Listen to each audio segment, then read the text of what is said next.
Medieval History of India by Satish Chandra, Chapter 6, The Delhi Sultanate First. The Mamluk Sultan, 13th century. Some of the factors which enabled the Turks to extend their conquest from the Punjab and Multan into the Ganga Valley and even to overrun Bihar and parts of Bengal have been mentioned in the previous chapter. For almost 100 years after that, the Delhi Sultanate, as the state ruled over by these invaders was hard-pressed to maintain itself in the face of foreign invasions. Internal conflicts among the Turkish leaders and the attempts of the dispossessioned and subordinate Rajput rulers and chiefs to regain their independence and, if possible, to oust the Turks. The Turkish rulers were successful in overcoming these difficulties and by the end of the century were in a position to extend their rule over Malwa and Gujarat and to penetrate into Deccan and South India. The effects of the establishment of the Turkish rule in northern India thus began to be felt within 100 years all over India and resulted in a far-reaching changes in society, administration and cultural life. Struggle for the establishment of strong monarchy. Muizzuddin Muhammad of Ghur was succeeded by Qutbuddin Aibak, a Turkish slave, in 1206. He had played an important part in the expansion of the Turkish Sultanate in India after the Battle of Tarin. Another slave of Muizzuddin, Yalduz, succeeded at Ghazni. As the ruler of Ghazni, Yalduz claimed to rule over Delhi as well. This, however, was not accepted by Aibak, who ruled from Lahore. But from this time, the Sultanate severed its links with Ghazni. This was fortunate since it helped to prevent India from being drawn into Central Asian politics. It also enabled the Delhi Sultanate to develop on its own without depending on countries outside India. Iltutmish, 1210 to 36. In 1210, Aibak died of injuries received in a fall from his horse while playing Chogan polo. He was succeeded by Iltutmish, who was the son-in-law of Aibak. But before he could do so, he had to fight and defeat the son of Aibak. Thus, the principle of heredity of son succeeding his father was checked at an outset. Iltutmish must be regarded as the real consolidator of the Turkish conquests in North India. At the time of his accession, Ali Mardan Khan had declared himself the king of Bengal and Bihar, while Kubacha, a fellow slave of Aibak, had declared himself an independent ruler of Multan and seized Lahore and parts of the Punjab. At first, even some of the fellow officers of Iltutmish near Delhi were reluctant to accept his authority. The Rajputs found an opportunity to assert their independence. Thus, Kalinjar, Gwalior, and the entire eastern Rajasthan, including Ajmer and Bayana, threw off the Turkish yoke. During the early years of his reign, Iltutmish's attention was concentrated on northwest. A new danger to his position arose with the conquest of Ghazni by Khwarizm Shah. The Khwarizmi Empire was the most powerful state in Central Asia at this time, and its eastern frontier now extended up to Indus. In order to avert this danger, Iltutmish marched to Lahore and occupied it.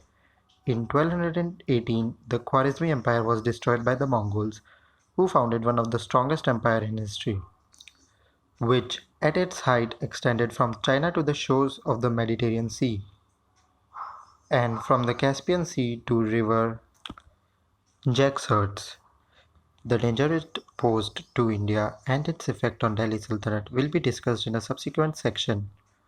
While the Mongols were busy elsewhere, Iltutmish also ousted Kubacha from Multan and Uch. The frontiers of Delhi Sultanate thus reached up to Indus once again. Secure in the west, Iltutmish was able to turn his attention elsewhere. In Bengal and Bihar, a person called Iwaz, who had taken the title of Sultan Ghiyasuddin, had assumed independence. He was a generous and able ruler and built many public works. While he made raids on the territories of his neighbors, the Sena rulers of East Bengal and the Hindu rulers of Odisha and Kamrup, Assam, continued their sway. In 1226 to 1227, Ivaz was defeated and killed in a battle with Iltutmish's son near Lucknow. Bengal and Bihar passed under suzerainty of Delhi once again, but they were a difficult charge and repeatedly challenged the authority of Delhi. At about the same time, Iltutmish took steps to recover Gwalior and Bayana. Ajmer and Nagaur remained under his control. He sent expeditions against Ranthambore and Jalore to reassert his suzerainty. He also attacked Nagda, the capital of Mewar, about 22 kilometers from Udaipur, but had to beat a retreat at the arrival of the Gujarat armies, which had come to the aid of Rana. As a revenge, Iltutmish dispatched an expedition against the Chalukyas of Gujarat, but it was repulsed with losses. Razia 1236 to 39. During his last year, Iltutmish was worried over the problem of his succession. He considered none of his surviving sons to be worthy of the throne. After anxious consideration, he finally decided to nominate his daughter Razia to the throne and induced the nobles and theologians, ulama, to agree to the nomination. Although women ruled as queens both in ancient Iran and Egypt and had acted as regents during the minority rule of princes, the nomination of a woman in preference to sons was a novel step. In order to assert her claim, Razia had to contend against her brothers as well as against powerful Turkish nobles and could only rule for 3 years. Though brief, her rule had a number of interesting features.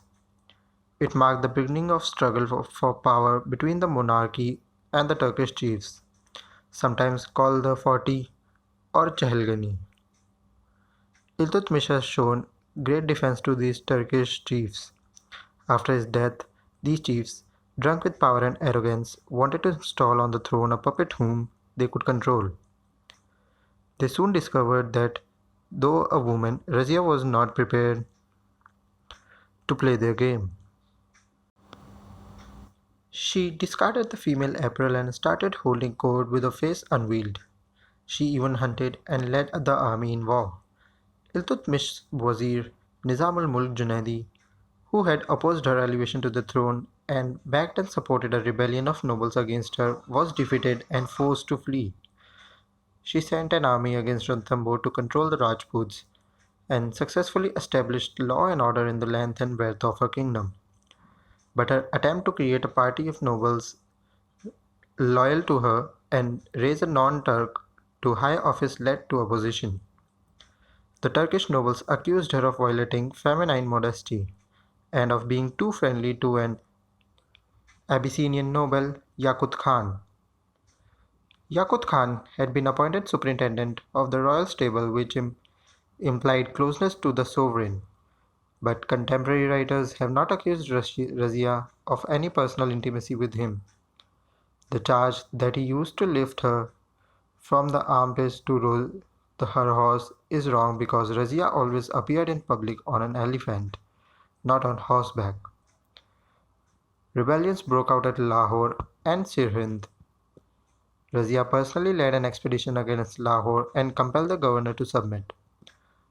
On the way to Sirhind, an internal rebellion broke out in which Yakut Khan was killed and Razia imprisoned at Tabarhind. However, Razia won over her captor Altunia and after marrying him made a renewed attempt on Delhi. Razia fought valiantly but was defeated and killed in a forest by bandits while she was in flight. Era of Balban 1246 to 87.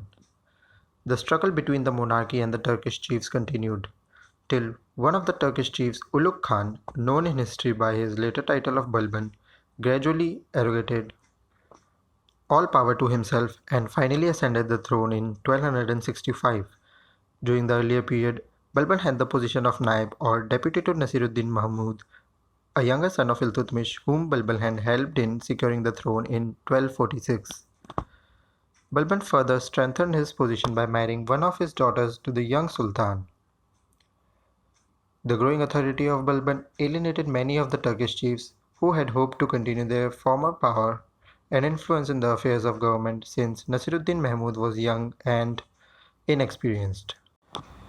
They therefore hatched a conspiracy 1253 and ousted Balban from his position. Balban was replaced by Imaduddin Raihan, who was an Indian Muslim. Although the Turkish chiefs wanted that all power and authority should remain in their hands, they consented to the appointment of Raihan because they could not agree among themselves which one of them should succeed to Balban's post. Balban agreed to step aside but carefully continued to build his own group. Within 1.5 years of his dismissal, he managed to win over some of his opponents. Balban now made preparations for a military showdown. It seems that he had also established some contacts with the Mongols who had overrun a large part of the Punjab. Sultan Mahmud bowed to the superior strength of Balban's group and dismissed Rehan. After some time, Rehan was defeated and killed. Balban got rid of many of his other rivals by means of fair or foul. He even went so far as to assume the royal insignia, the Chhatr. But he did not assume the throne himself, probably due to sentiments of the Turkish chiefs. In 1265, Sultan Mahmud died. Some historians are of the opinion that Balban poisoned the young king and also did away with his sons in order to clear his way to the throne. Balban's methods were often harsh and undesirable, but there is no doubt that with his accession to the throne, there began an era of strong centralized government. Balban constantly sought to increase the prestige and power of the monarchy because he was convinced that this was the only way to face the internal and external dangers facing him. It was an age in which authority and power was supposed to be the privilege of those born in noble houses or those who could boast of an ancient pedigree. Hence, Balban tried to strengthen his claim to the throne by declaring that he was the descendant of the legendary Iranian king Afrasiab. In order to prove his claim to noble blood, Balban stood forth as the champion of the Turkish nobility. He refused to entertain for important government posts anyone who did not belong to a noble family. This virtually meant the exclusion of Indian Muslims from all the positions of power and authority. He sometimes went to ridiculous lengths. For instance, he refused to grant audience to an important trader because he was not high born. The historian Barani, who was himself a great champion of the Turkish noble, put the following words in Balban's mouth: "Whenever I see a base-born, ignoble man, my eyes burn and I reach in anger for my sword to kill him." We do not know if Balban actually said these words, but they show his attitude toward the lowborn, whether Turk or non-Turk. While claiming to act as champion of the Turkish nobility, Balban was not prepared to share power with anyone, not even with members of his own family. His despotism was such that he was not prepared to hear any criticism, even from his own supporters. Balban was determined to finally break the power of the Çahelgani, that is, the Turkish nobles, and to exalt the power and prestige of the monarchy. He did not hesitate even to poison his cousin Sher Khan to achieve this objective. At the same time, in order to win the confidence of the public, he administered justice with extreme impartiality. Not even the highest in the land were to be spared if they transgressed his authority. Thus, the father of governor of Badaun, as also the father of governor of Awadh, were given exemplary punishment for cruelty to their personal slaves. To keep himself well informed, Balban appointed spies in every department. He also organized a strong centralized army, both to deal with internal disturbances and to repel the Mongols who had entrenched themselves in the Punjab and posed a serious danger to Delhi Sultanate. For the purpose, he reorganized the military department, Diwan-e-Arz, and pensioned off those soldiers and troopers who were no longer fit for service. Since many of the troopers were Turks who had come to India in time of Iltutmish, they raised a hue and cry against this decision, and Balban had to relent to some extent. The law and order situation in the area around Delhi and in the Doab had deteriorated. In the Ganga Jamuna Doab and Awadh, the roads were infested with robbers and dacoits, so much so that the communication with the eastern areas had become difficult. Some of the Rajput zamindars had set up forts in the area and defied the government. Near Delhi, the Mewatis had become so bold as to plunder people upon the outskirts of the city. To deal with these elements, Balban adopted a policy of blood and iron. The Meos were ruthlessly hunted down and killed, the forests around Delhi cut down, and many military outposts, thanas, established there. In the Doab and in Katehar, modern Rohilkhand, Balban ordered forests to be cleared, rebellious villages destroyed, and the men, women, and children enslaved. Colonies of Afghan soldiers were settled there to safeguard the roads and to deal with Rajput zamindars whenever they raised a disturbance against the government. By these harsh methods, Balban controlled the situation. In order to impress the people with the strength of his government and to awe them, Balban maintained a magnificent court. Whenever he went out, he was surrounded by a large force of bodyguards with drawn swords. He refused to laugh and joke in the court, and even gave up drinking wine so that no one may see him in a non-serious mood. To emphasize that the nobles were not his equals, he insisted on the ceremony of Sijda and Paibos, prostration and kissing the monarch's feet. These and many other ceremonies which he copied were Iranian in origin and were considered un-Islamic. However, little objection could be raised because at that time, when Muslim states of Central and West Asia had disappeared in the face of Mongol onslaught, Balbal and the Sultanate of Delhi stood out almost alone as the champions of Islam. Although Balban had a strong army, he did not lead any distinct expeditions except the one in Bengal, or to expand the empire for the fear of Mongol attack on Delhi. But he exercised his army by arranging elaborate hunting expeditions. Balban died in 1286. He was undoubtedly one of the main architects of Sultanate of Delhi, particularly of its form of government and institutions. By asserting the power of the monarchy, Balban strengthened the Delhi Sultanate, but even he could not fully defend northern India against the inroads of Mongols.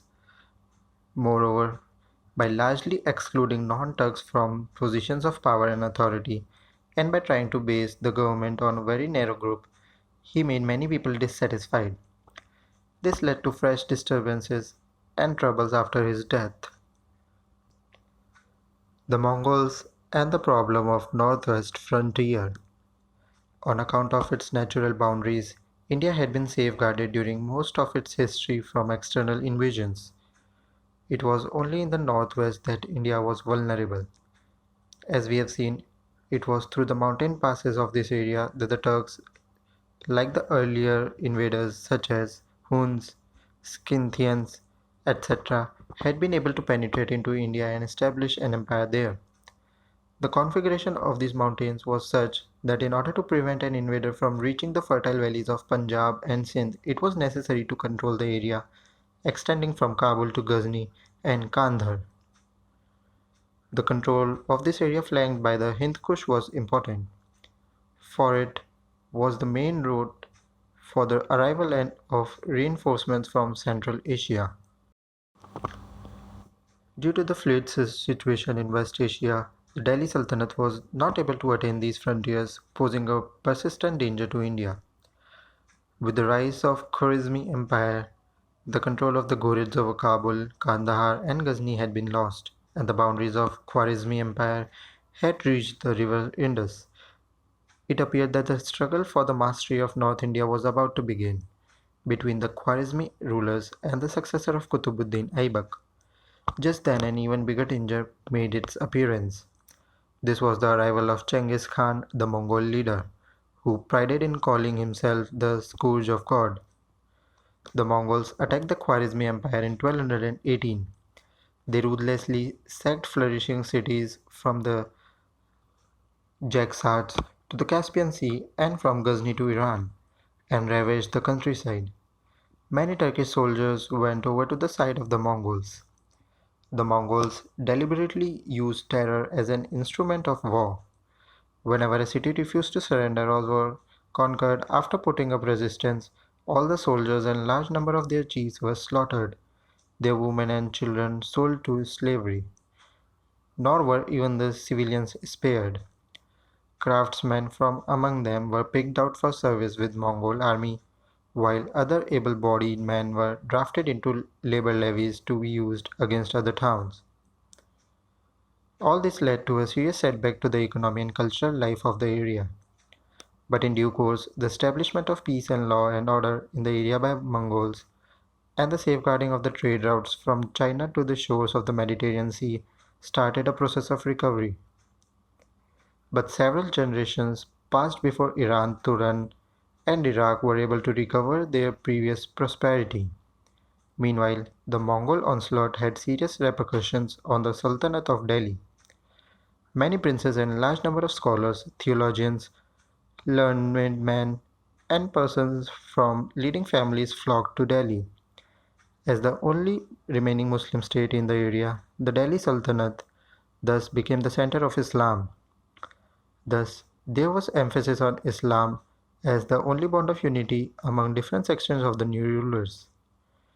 It also implied that the Turkish invaders who were cut from their homelands and deprived of reinforcements were compelled to adapt themselves to the Indian situation as quickly as possible.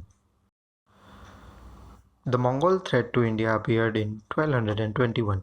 After the defeat of Khwarezmi Empire, the crown prince Jalaluddin fled and was pursued by Genghis Khan.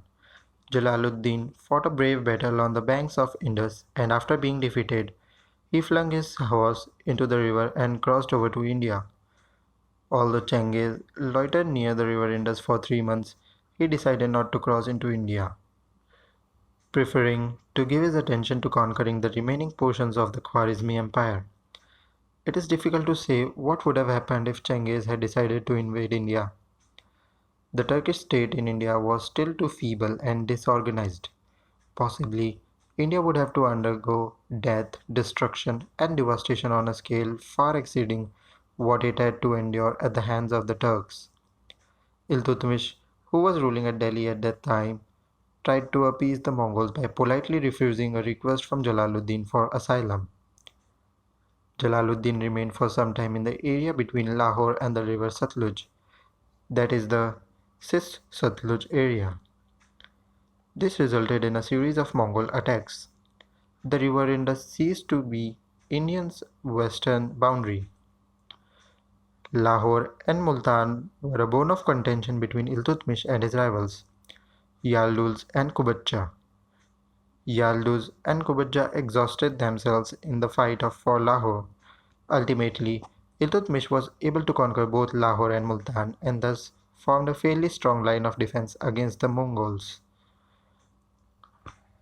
After the death of Genghis Khan in 1227, the mighty Mongol Empire was divided among his sons.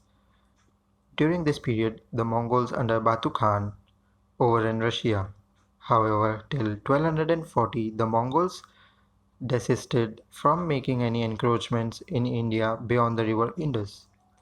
The major reason for this was the Mongol preoccupation with Iraq and Syria. This gave breathing time to the sultans of Delhi to organize a centralized state and a strong army in India. In 1241, Tair Bahadur, the commander of Mongol forces in Herat, Gur, Ghazni, and Turkestan, appeared at Lahore. Despite urgent appeals to Delhi, no help was forthcoming and the governor fled from the town. The Mongols sacked and almost depopulated the town. In 1245, the Mongols invested Multan and only a speedy march by Balban saved this situation. When Balban was busy dealing with the threat to his poison from his rivals led to Imaduddin Rahin, the Mongols found an opportunity to capture and hold Lahore. Even some Turkish nobles, including Sher Khan, the governor of Multan, threw in their lot with Mongols. Although Balban fought against the Mongols stoutly, the frontier of Delhi gradually receded from the river Jhelum to the Beas, which flowed between the river Satluj and the Ravi. Multan was recovered by Balban, but it remained under heavy Mongol pressure. It was this situation that Balban had to face as a ruler. Balban adopted a policy of both force and diplomacy.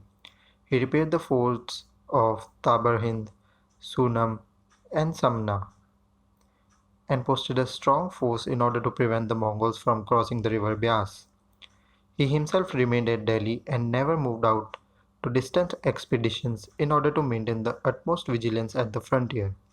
Simultaneously, he sent diplomatic feelers to Halaku, the Mongol to Khan of Iran and the neighboring areas. Envoys from Haraku reached Delhi and were received with great honor by Balban. Balban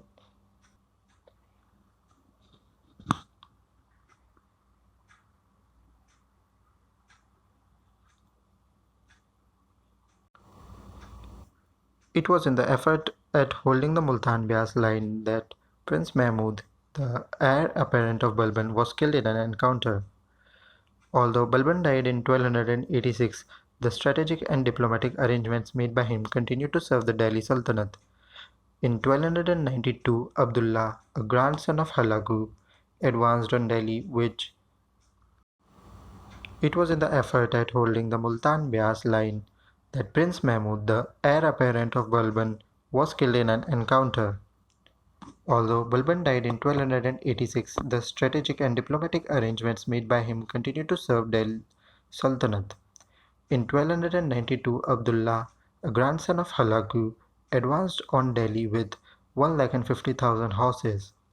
He was defeated by Jalaluddin Khalji near Balban's frontier line of Tabarhind, Sunam, etc. The demoralized Mongols asked for a truce, and 4,000 Mongols who had embraced Islam came over to the side of the Indian rulers and settled down near Delhi. The Mongol attempt to pass beyond the Punjab and to attack Delhi itself was due to a change in Central Asian politics. The Mongols Il Khan of Iran had, on the whole, maintained friendly relations with the sultans of Delhi. Their rivals in the east were Chagatai Mongols, who ruled over Transoxiana. The ruler of Transoxiana, Dawa Khan, being unable to prevent the Il Khan of Iran, made an attempt to conquer India. From 1297 he mounted a series of campaigns against the forts defending Delhi. In 1299 a Mongol force of 2 lakh under his son Kutluk Khwaja arrived to conquer Delhi. The Mongols cut off the communications of Delhi with the neighboring areas and even entered many streets in the city. This was the first time the Mongols had launched a serious campaign to establish their rule over Delhi. Alauddin Khilji, who was ruling over Delhi, decided to face the Mongols outside Delhi. In a number of actions, the Indian armies held their own, though in one isolated action the famous general Zafar Khan died. After some time, the Mongols withdrew without risking a full-scale battle. In 1303, the Mongols appeared again with a force of 120,000. Alauddin Khilji, who was campaigning in Rajputana against Chittor, rushed back and fortified himself at his new capital, Siri, near Delhi. The two armies camped facing each other for 2 months. During this period, the citizens of Delhi had to suffer many hardships. There were daily skirmishes. Finally, the Mongols retreated again without having achieved anything. These two invasions of Delhi showed that the sultans of Delhi could match themselves against the Mongols, something which the Central or West Asian rulers had not been able to do till then. At the same time, it was a stern warning to the sultans of Delhi. Alauddin Khilji now took steps to raise the large, efficient army and repair the fortresses near the Byas. He was thus able to repel with great slaughter the Mongol invasions which took place in the following years. In 1306, Dawa Khan, the Mongol ruler of Transoxiana, died, and his death was followed by a confusion and a civil war. The Mongols now ceased to be a threat to India till a new conqueror, Timur, unified the Mongols. Taking advantage of the confusion among the Mongols, the rulers of Delhi were able to recover Lahore and in course of time extended their control up to river Indus. It will thus be seen that during the entire 13th century, the Sultanate of Delhi had to face a serious danger from the northwest. Although the Mongols were gradually able to bring almost the entire Punjab as well as Kashmir under their control and to threaten Delhi, due to the firmness and vigor of the Turkish rulers and their diplomacy, this threat was averted and later the Punjab was recovered. However, the serious threat posed to the Sultan of Delhi by the Mongols had a powerful effect on all the internal problems of the Sultanate. Internal rebellions and the struggle for the territorial consolidation of the Delhi Sultanate. During the rule of the Ilbari Turks, sometimes called the Mamluk or slave rulers, the sultans of Delhi had to face not only internal dissensions and foreign invasions but internal rebellions as well. Some of these rebellions were led by ambitious Muslim chiefs who wanted to become independent. Others were led by Rajput Rajas and Zamindars who were eager to expel the Turkish invaders from their territories or to exploit the difficulties of the Turkish rulers and to aggrandize themselves at the expense of their weaker neighbors. Thus, these Rajas and Zamindars not only fought against the Turks but against each other as well. The nature and objectives of the various internal rebellions differed. Hence, it is not only correct to lump them together as Hindu resistance. India was a big country, and due to the geographical factors, it was difficult to rule the country efficiently from one center. Provincial governors had to be given a large amount of autonomy, and this, combined with local sentiments, which were always strong, encouraged them to repudiate the control of Delhi and declare themselves independent. Local rulers could count on regional sentiments, which had become stronger between the 7th and 12th century, to rally opposition to the rule of Delhi. It is not necessary to list all the rebellions against the sultans of Delhi. The eastern region of India, which included Bengal and Bihar, strove continuously to throw off the yoke of Delhi. It has been noted in the earlier chapter how the Khalji chief Muhammad bin Bakhtiar Khalji succeeded in expelling the Sena king, Lakshmana Sena, from Lucknow. After some confusion, a person called Iwaz, who took the title Ghiyasuddin Sultan, became to function as an independent ruler there. Taking advantage of Iltutmish's preoccupation in the northwest, he extended his authority over Bihar and exacted tribute from the ruler of Jajnagar, Odisha, Tirhat, North Bengal, Bag, East Bengal, and Kamrup, Assam. When Iltutmish was free from his preoccupations in 1225, he marched against Iwaz. Iwaz submitted at first, then asserted his independence once Iltutmish has turned his back. A son of Iltutmish, who was the governor of Awadh, defeated and killed Iwaz in a battle. However, affairs continued to be confused till Iltutmish led a second expedition in 1230. After the death of Iltutmish, the governors of Bengal sometimes asserted their independence and sometimes submitted to Delhi according to their convenience. During this period, Bihar generally remained under the control of Lucknow. The governors who acted as independent rulers tried, though without much success, to bring the areas between Awadh and Bihar under their control. They also attempted to extend their rule over Radha, South Bengal, Odisha, and Kamrup, Assam. In this conflict, the rulers of Odisha and Assam more than held their own. In 1244, the ruler of Odisha badly defeated the Muslim forces near Lucknow. Subsequent efforts of the Muslims against Jajnagar, the capital of Odisha, also failed. This showed the independent Muslim rulers of Lucknow were not strong enough to bring the neighboring Hindu areas under their control.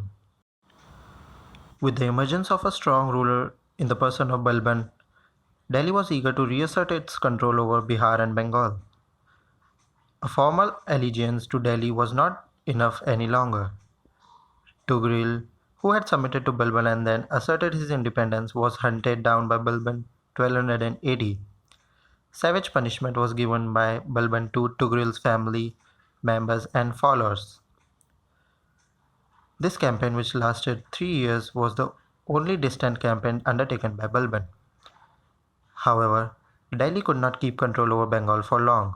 After Balban's death, his son Bughra Khan, who had been appointed The governor of Bengal preferred to rule over the part rather than stake his life for the throne of Delhi.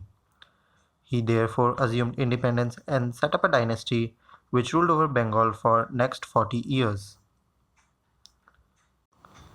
Thus, Bengal and Bihar remained outside the control of Delhi during the greater part of the 13th century. The bulk of Punjab too had passed under the control of Mongols. The Turkish rule was not fully secure even in the Ganga Dog. The Katehariya Rajput, who had their capital at Ahitchatra across the Ganga, were a force to be reckoned with. They frequently raided the district of Badon. Finally, after his accession, Balban led a large force which resorted to large-scale massacre and wholesale plunder. The district was also almost depopulated, jungles were cleared and roads built. Barani recorded that from the date of Iktas of Baran, Amroha, Sambhal, and Katehar in modern West UP were rendered safe and permanently freed from any trouble. The southern and western frontier of the Delhi Sultanate was also not fully secure. The problem here was twofold. Under Aibak, the Turks had captured the chain of forts Tijara Alwar, Bayana, Gwalior, Kalinjar, etc. They had overrun parts of eastern Rajasthan extending up to Ranthambore, Nagaur, Ajmer, and Nadol near Jalore. Most of these areas had at time belonged to Chauhan Empire and were still being ruled by Chauhan families. Aibak's operations against them were thus a part of campaign against the Chauhan Empire. However, in the subsequent period, far from advancing into Malwa and Gujarat, the Turks were hard put to defend their gains in eastern Rajasthan and even to maintain their hold on the redoubts defending Delhi and Gangetic region. Taking advantage of the Iltutmish's preoccupation with the northwest, the Rajput Rajas had recovered Kalinjar, Gwalior, and Bayana. Many other principalities, including Ranthambore and Jalore, repudiated Turkish suzerainty. From 1226, Iltutmish commenced operations to recover his control over these areas. He first invested Ranthambore and compelled the ruler to accept Turkish suzerainty. He also captured Jalore, which was on the route to Gujarat. The efforts of Iltutmish to extend his control over Gujarat and Malwa, however, failed. The Chalukyas of Gujarat repulsed an attack by Iltutmish. The Parmaras of Malwa were also too strong for the Turks. Iltutmish, however, made a raid into Malwa and plundered Ujjain and Raisena. One of his generals also raided Bundi. In east, Iltutmish recovered Bayana and Gwalior, but was unable to make much headway against the Rajput of Baghelkhand. The Turkish control over eastern Rajputana was again shaken in the confusion following Iltutmish's death. Many Rajput rulers threw off Turkish suzerainty. The fort of Gwalior was also recovered by them. The Bhatti Rajputs, who were entrenched in the areas of Mewat, isolated Bayana and extended their depredations up to the outskirts of Delhi. Balban's attempt to conquer Ranthambore and to recover Gwalior failed. However, he subdued Mewat ruthlessly so that Delhi remained secure from Mewatis inroads for almost 100 years. Ajmer and Nagaur continued to remain under the firm control of Delhi Sultanate. Balban thus consolidated the Turkish rule in eastern Rajasthan despite his preoccupations. The continuous fighting among the Rajput rulers also aided the Turks and maintained impossible effective combination of the Rajputs against them. The establishment of a strong monarchy, the repelling of the Mongolian invaders, and the consolidation of the territory of Delhi Sultanate in the Ganga Doab and control over eastern Rajasthan paved the way for the next step in the history of Delhi Sultanate, with its expansion into western India and the Deccan.